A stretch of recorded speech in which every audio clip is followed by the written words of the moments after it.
Hello and welcome, and in today's video I'm going to be sharing with you the top 5 best Arc boss creatures. So without further ado, let's get straight into it. So coming in at the number 10 spot, I've decided to put the Mantis, as I find this creature is highly effective in boss scenarios. It is quite a fast, rapid creature, and also with that it can wield weapons too. It is a really valuable one for defeating the Manticore and Scorched Earth. That's definitely where I would advise it the most out of all of these. And although the tame method can be a little bit obnoxious in cases, I find it is not too bad, and there are some creatures on this list which do have much harder tame methods than this creature. Again, you're going to want to choose those weapons wisely that you use. Swords and pikes are going to be your best bet. I would arguably go for pikes because the durability is higher. Maybe the damage isn't higher, but you can always get some ascendant ones on there. Do take into mind that the durability of the weapons does drop a lot faster when the Mantis is wielding them compared to if you were wielding them. So don't judge it based on that. Either way, that's all the precautions for this creature to use it in a given boss scenario.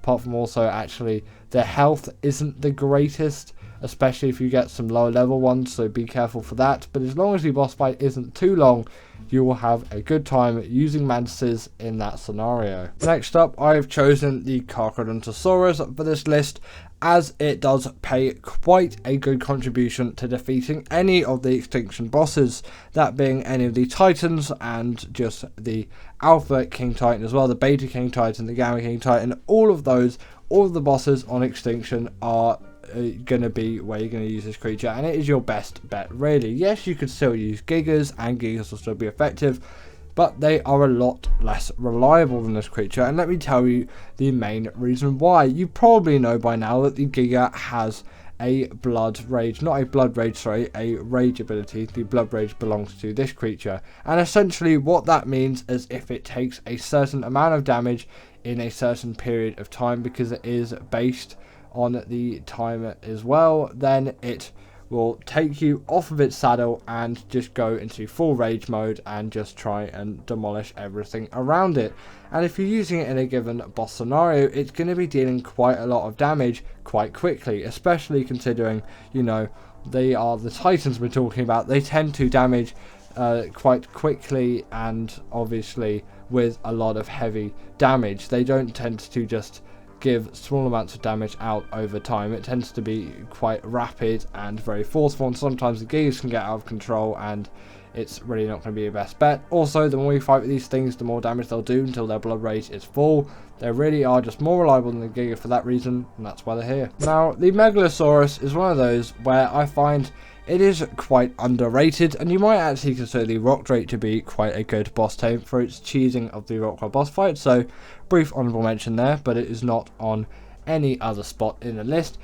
Anyway, talking about the Megalosaurus, a bit off topic to be honest. The Megalosaurus is one of those creatures where I find it is forgotten in the given boss fighting community, and I find it is a very useful one, and maybe it would be a bit of a pain to take it to that given boss arena, because it only really works well at night time. And I'm not sure if that works on the island or in other maps like that where you're in a boss fight. Does it have a day and night? Are these things going to sleep through it? Either way, on Operation they are absolute kings of the boss fighting area, and obviously they excel in that for many reasons. They have the bleed ability, obviously.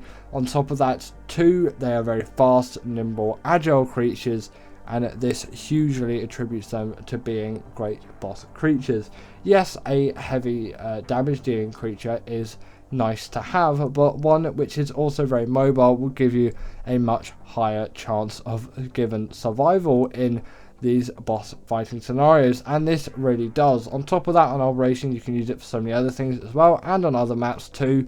They are great versatile travelers, and they generally just pack a punch all the time you're using them. So if you tend to travel a lot in the night time, and if you feel like maybe you want to give these creatures a go for some boss fights, then sure, try it, and I think you won't be disappointed. In number 7 we have got the Megatherium, and this creature is here because if you've ever fought the Broodmother, you will know how great these creatures are if you've used them in that boss fight, and this is just for one main reason. If they kill an insect, which in this case are the minions, or they're actually Aranios that the Broodmother spawns, but they're the minions of which the Broodmother spawns, it's going to kill those, and then it's going to get this insect buff, which essentially I think it's called like a rage buff again, something to do with that, and it's going to deal a lot more damage to the Broodmother and to all the other creatures around it as well. On top of that, as well is actually these things are going to take less damage too, which is even greater in a given boss scenario. And if you have a ute on top of it as well, I actually haven't included this in the list because this is just the fighters for boss battles, although I really should give it an honorable mention, as the ute is one of those creatures where it gets a gold star for being a great boss creature. But this is the top 10 boss fighters list. I probably didn't make that too obvious apart from in the title, where I think in the intro I actually just said boss Tames, but you know, you can read, I'm relying on you for that. Either way, yeah, very good for the Broodmother boss fight, and the Ute deserves a little honorable mention because it still can fight, and you know, you'll want one in a boss fight. Continuing on, we have got the Theory, and the reason why this creature is here is not just because its saddle is unlocked at level 69. Nice. It is because this is really a great boss creature for dealing with the dragon on the island, and obviously ASA is still kind of a new thing and a lot more people are playing on the island. Admittedly, Scorched Earth has moved a lot of players onto that, as honestly that is the best thing in my opinion ASA has to offer right now. But the Theory is that go-to for the dragon boss fight, and that is because it has an ability, the dragon, not the Theory, where the dragon is going to shoot out loads of fire and it's going to deal tons of damage to carnivores. It actually is particularly offensive to those creatures, whereas the Theory does not fall into that category as it is not a carnivore, and it still packs a lot of punch in the damage department, has great health, great stamina, great mobility, and its weight isn't too bad as well. That doesn't really matter an awful lot in a boss fight as long as it still is enough to maybe carry a bit of food in it, and just, you know, so you can ride it possibly. Also, that actually does come to one thing. For food, you can't just chuck meat in this thing's inventory, although it can gather it, it does not eat it. And sweet vegetable cake is your best bet to healing these things quickly, but that is quite expensive, so that's the only real downside for using Theories in a boss fighting scenario. In number 5, we have got the Spinosaurus, and come on, when it comes to boss fights, this is another one of those underrated creatures, and I really do wish still that people use these creatures more for boss fights, because Rexes do seem to be all the rage, and although they are on this list later on, because I really do feel as if, you know, they deserve a place on the list as they have done a lot for people in boss fights, this could possibly be seen as a potentially better one. It's just considering the use of a Rex and the versatility that it offers, I'm having to put that creature higher on the list. It's just simply that has a point of higher status. But the Spino has a lot going for it as well. Admittedly, having a lower health stat though, it does boast even more damage than the Rex and a hell of a lot more mobility. On top of that, it is actually a pretty good underwater swimmer as well. Not obviously the best out there, but you could do the Moda with some Spinos if you wanted, and obviously if you're doing that on Gen 1 you'd be getting X Spinos anyway, so there is a boosted variant. They can also, when on land, get on their hind legs and deal even more damage. They can turn 360 on the spot, which a Rex can't do, which makes them invaluable for PvP potential. But you know, still, a boss fight's not PvP, but it can still be applied to any given combat scenario. It's just that is mainly used in PvP, and it's where the Rexes lack in PvP. It's why they don't actually get used all too much, because their mobility is frankly quite rubbish, and if the thing that they're attacking isn't exactly in front of them, then there's a tendency that they'll miss, and they tend to be quite easy to kill off that way. But yes, the Spinos are at number 5. Let's continue on. This might be an unpopular opinion, considering I'm going to give it away that the Rex is in at number 3, but in at number 4 I'm putting the Aloe, because I find it is a really great boss creature. Not only is it small and very agile, it also does boast the pack buff on top of it, and the bleed ability too. They really are great little fighters, and they're not the hardest to tame. You can even tame it 3 in one go if you build a big enough trap. Simply lure all of them in, and then boom, there you go. Once you've knocked them out and you've fed them, you've got 3 aloes and a good 5 or so, maybe 10 if you are doing some of the alpha boss fights, will be enough for all of them on the island I'm talking about here, because I'm mainly generalizing to that map, because they really are very effective fighters. You could probably still do it with 5 as long as their health is high enough. That's the only thing they're really lacking compared to something like a Rex, because they'll probably be dealing more damage and they are far more agile and just generally more convenient, especially actually if you're doing the oversteer, I find, although I don't really typically use them for that boss fight as it is a little bit too long, and I find quite a lot of the aloes do tend to die, especially considering even the Rexes tend to die and their health is quite a bit higher than something on the aloe. But I guess maybe if you brought enough you could do it. I haven't really done it all too much. I've done it once or twice, but that was on Gamma. I've never done the Alpha Overseer with aloes. I've only ever done it with Rexes and then obviously a UT, because you've got to bring the UT in. It's not on this list because I don't really use it all too much as a general boss fighter, but I did give it a mention as it definitely still can fight, I guess. I've given it 2 mentions now. But yes, the aloe really does deserve to be on this list. If you've never used one before for a boss fighting scenario, take yourself a pack of maybe 5 and do one of the Gamma ones or a beta. Actually, they could probably even smash through that with absolute ease. Maybe don't try the alphas until you've got at least 10 of these things, and you're going to have a really great time. You're not going to regret taming one at all. At number 3, like I said, we have got the Rex, and I have to put this thing here. Come on, it boasts a lot of health. It has a lot of damage up its sleeve, and although it's not the most mobile, it really is the foundation of what is a great boss creature, and people use these things all over the place. They really are a go-to. If you never can figure out what creature you're going to use for a boss fight, the Rex is probably the answer that you've been looking for. It really does make sense. It is a big carnivore that is going to just generally pack a lot of punch in the damage department and be quite defensive in the aspect of its health is quite good, and that is where it stands apart from a lot of the other carnivores, because its health is a lot higher, which makes it ideal for boss scenarios. Yes, you're going to want to deal loads of damage quickly, but you're also going to want to have enough health to withstand it, and again, that's where creatures like sometimes the Spino and the Aloe tend to fall a little bit behind, and some of the other creatures that I talked about much earlier on the list, which is why they're further back. The Rex is just the foundation of it all, and it deserves to be here. It is the OG. It deserves a respect that, you know, it actually doesn't tend to get quite as much nowadays, just considering how easy to tame people have them all over the place, but they really can do a lot, especially if you get some mutated ones on top of it as well, some health and damage mutations. Don't underestimate these things in a given boss fighting scenario, because they will pack a punch and they're very much worth it. In number 2, we have got the Shadow Mane, and come on, when looking at this creature, you can probably tell why it is such a great boss tame.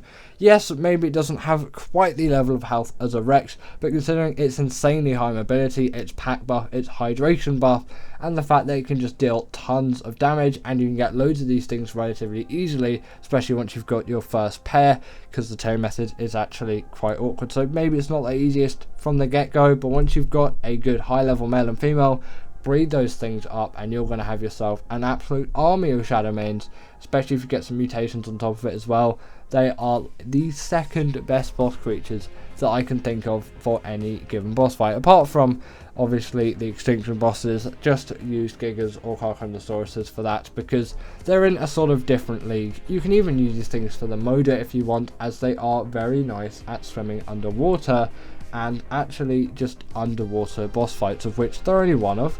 I've done all of the variants of the Moda, Gamma, Beta and Alpha with this thing, and it did actually work pretty well. If you haven't done that before, again, give that a try. At number 1, we have got the Deinonychus, and this always tops my list for the best boss creatures. Some people just say, well, they're really feeble in the health department, you can just kill them off really quickly. Obviously don't use these things for the extinction bosses, they will not last, but for everything else, also apart from the motor actually as well, they are the ideal because they deal bleed damage to bosses as they can grapple onto them and just tear them to absolute shreds. I find they are just so effective, so mobile, so useful. They also have the pack buff as well, like the Shadowbane, and yes, maybe it's only really as effective for one less boss than the Shadowman, so you'd be like, well, the Shadowman has to be better, but I find it is more effective for all those other bosses than the Shadowman, which is why I have to put it in at number 1. It is the king of boss fights for me. Yes, some people think differently. Some people like Aloes must be in the number 1 spot. Some people like Rexes must be in the number 1 spot. Some people would say Shadowman should be in the number 1 spot, or Gigas or Carcharodosauruses for the extinction boss fights, and they're just their sheer power. But the Shadowman, the Deinonychus always deserves to be in the number 1 spot for me, and I'm pretty sure my opinion will never change unless like the Deinonychus 2.0 comes out and it absolutely changes my perception of what the Deinonychus is, and I'm like, well, this new creature is just miles and miles better. But I still have not found that. Ever since Valguera was released, I've been using these things for my boss fights and pretty much nothing else. End of. My favourite Arc Tames. In at number 10, we've got the Reaper, and come on, this does definitely deserve to be on the list. It is a cool xenomorph alien type creature that just fits into its map so well, and that is something which I really can say about this creature. It is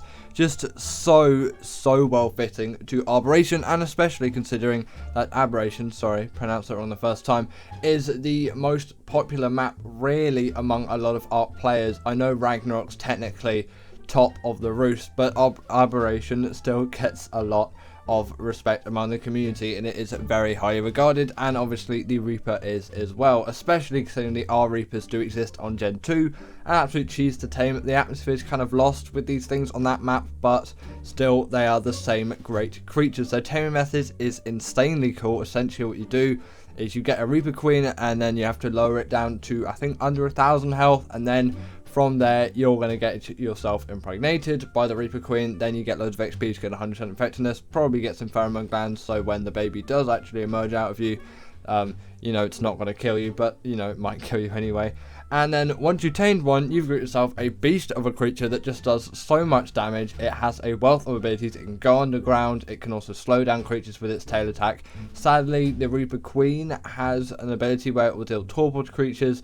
The Reaper King doesn't do this, and you can't tame Reaper Queens. That's the only real shame about these creatures. So continuing on the list, we have got the Crystal Wyverns, and why am I not putting just the generic normal Wyverns on, or just what my favourite Wyvern is in general? Well, I find with the Crystal Wyverns, the abilities that they have are much more imaginative, and also just as a creature in itself, they are just nicer to me as they are much easier to tame, and again, those elemental abilities are fantastic and in my opinion much better than the ones that you'll get on the generic fire, poison or lightning wyvern. Yes, obviously you've got the ice wyverns as well, but I don't really tend to use those things whatsoever. I really haven't done much with them. My personal favourite for Crystal Wyvern is the Blood Crystal Wyvern, by the way. This is the Tropical Crystal Wyvern that you're seeing right now, and obviously the Ember Crystal Wyvern does exist as well.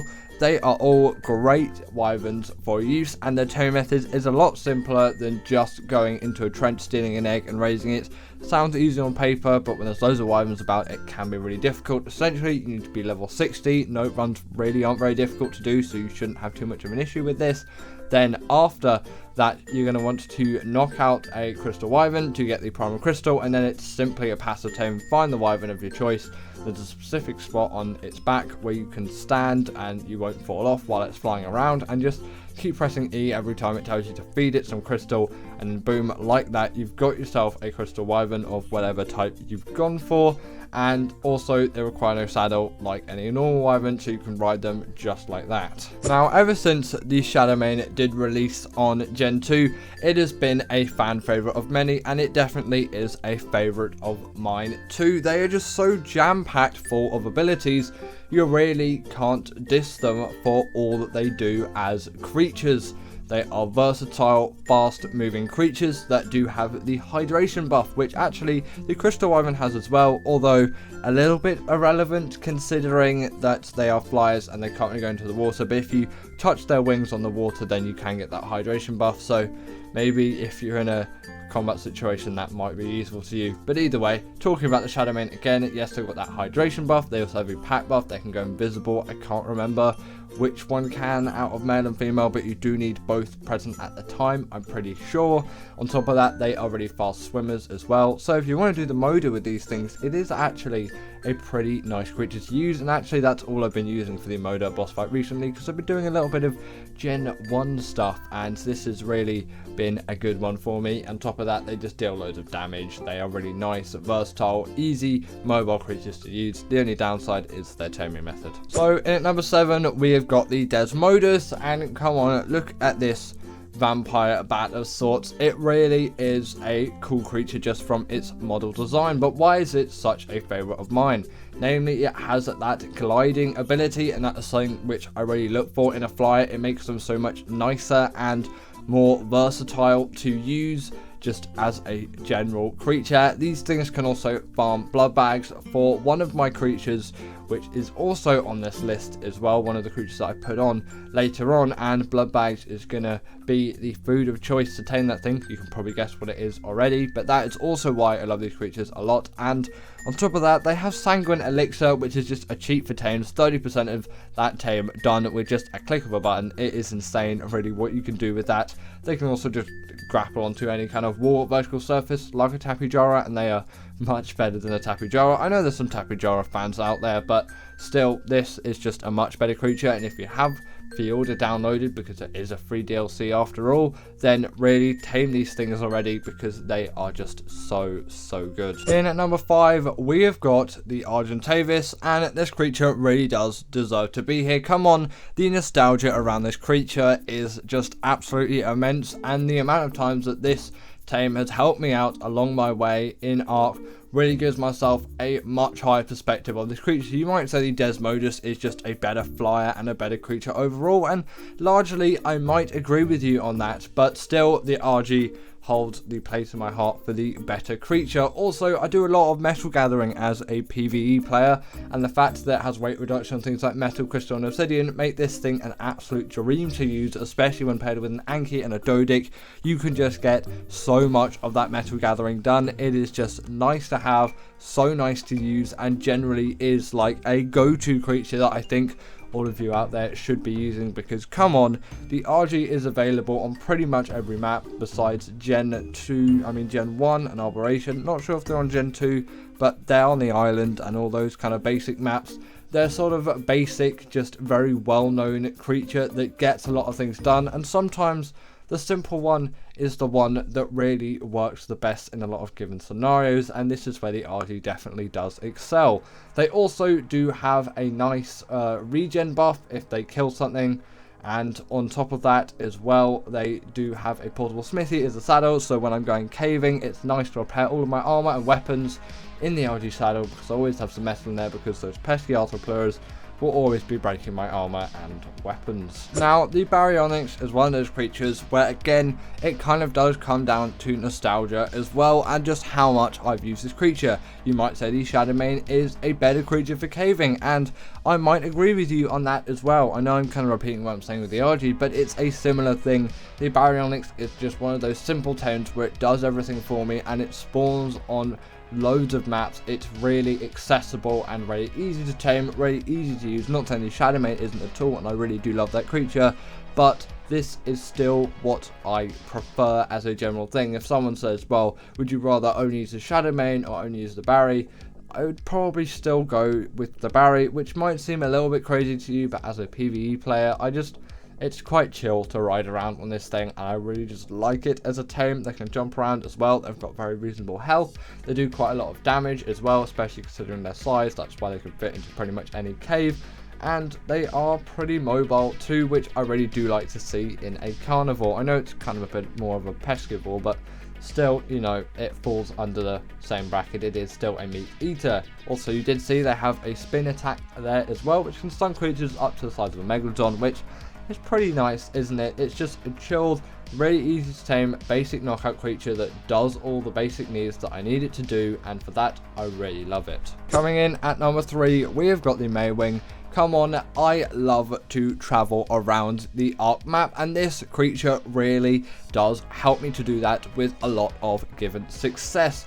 They are fast, agile gliders that you can unlock from an absurdly low level. I think it's level 18 when you unlock their saddle. I usually get them at like level 21, level 22, because obviously you unlock trank arrows then, and they're much easier to knock out. If you've got a couple of signs and some trank arrows, there you go. That's the basic trap done for you. They're not going to break any of the trap as well, because they don't really tend to do that. They'll just try and run away, but they'll be stuck in obviously, and then you can just knock them out like that, easy. You can even go for quite a high level one as well. I find they don't take too much time to tame, especially on just basic single player rates. I know that's 2.5 times official, but still, you know, I tend to not really play on official. And for you official players out there, I want to know actually, how long does it take for you to tame a creature like a Maywing? That's why I don't actually really do a lot of official, because I find it a little bit daunting. I've done it in my past, a lot of like 2015, 2016 stuff was all on official settings, but I do like the boosted settings because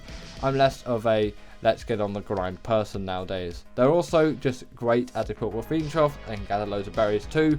Really nice, well-rounded creatures, and very deserving of the number 3 spot. And at number 2, we have got the Bloodstalker, and I just love this creature as an underwater exploration mount and as a general travel mount. And over the past few months, it has really become one of my favorites, and little creatures have done that in a time frame like the Bloodstalker. Yes, I've been using it ever since Gen 1 came out, but I haven't been using it to the extent that I've been using it currently in terms of just like what I use it for now, until, you know, quite recently. They are the top underwater mount for me. They are fast, agile, they can escape across the top of the water. The Maven can do that too, but you can also see the aggros of all the creatures, and in a low visibility environment like the underwater space of Ark, because it tends to not be the most visible thing in the world, it's really nice to see. You can evade danger with absolute ease, and then you don't have to dismount said underwater creature when you get onto land. You can just keep going around and traveling around the map with immense speed on these things. And this is actually kind of when I started using the Bloodstalker, when this B-roll was taken, so I'm a little bit shaky in terms of all of the gliding around stuff, but you know, I'm a little bit better now. I should probably re-record some of these B-rolls so it looks like I kind of know what I'm doing a little bit more for the creatures that I'm using a lot more nowadays, because my stuff has changed a little bit since I've been making these B-rolls, because they're a little bit old nowadays. I should update them all, and obviously I will update them all when we go into full ASA mode where all the maps are out as well, and obviously I'll 2 stuff if that's even a thing that will ever release in my lifetime. Who even knows at this point? But yeah, really fast, agile creatures, love them to bits. Love their taming method, love their model design, really love how they move around. They are just so versatile, agile creatures, great in the water, great on the land, great for attacking, great creatures. And in number 1 is the Deinonychus. These are just my favourite Ark creatures, and over the past few years I've been kind of bouncing back between the Carno and this creature, and I know the Carno is really something which you probably wouldn't expect to be my favourite Ark creature out there, but I've really been loving that creature. I'll give it an honourable mention because I've used it for literally like 8 years now, however long since Ark has even been released back in like June of 2015, something around that time. I think it was released into early access. Like, honestly, insane creature, love that thing to bits. But the Deinonychus is taking the crown today because I think it really does deserve to be on the list for many reasons. It can deal bleed damage to bosses. It is an extremely fast, agile mount that also has the pack buff. No kind of water traveling abilities in terms of all of that, but the Bloodstalker handles all of that for me. I don't need it. And then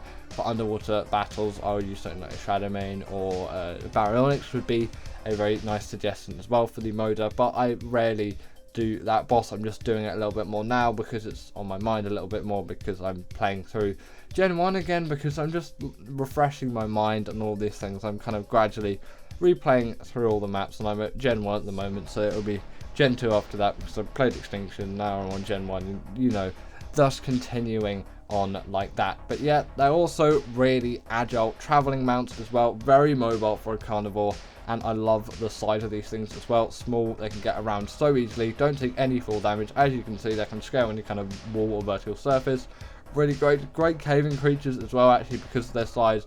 Truly the best Ark creature in my opinion. But anyway, that is the end of today's video. I really hope that you've enjoyed this one, as I definitely enjoyed making it. As always, comment down below what is your favourite Ark tame, and if you didn't agree with this list, then put your 10 favourite Ark tames in the comments down below. I'll see you all later.